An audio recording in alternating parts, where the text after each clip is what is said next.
Конфедерацијата на синдикални организации во Македонија обвинува дека во моментов се случува диктатура во синдикалните движења од страна на ССМ и СОНК. Оттаму велат дека овие две синдикални здруженија ги држат на сила своите членови, забранувајќи им да се отчленат, и објаснуваат дека на овој начин сакаат да извршат притисок на владата за да ги стуркаат своите барања. Ова е абсурд, го нема никаде. Сведоци сме, пратеници поминуваат од една во друга партија.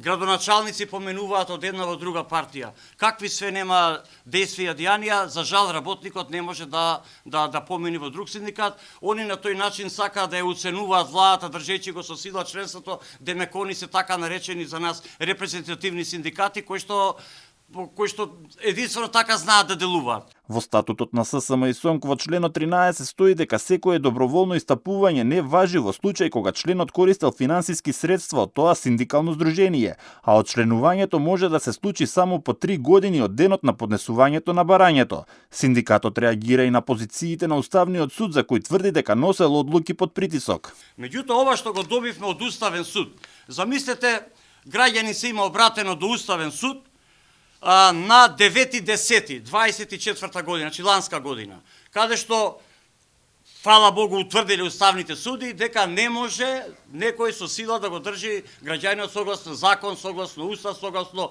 работни односи законот, дека тоа е доброволно пристапување.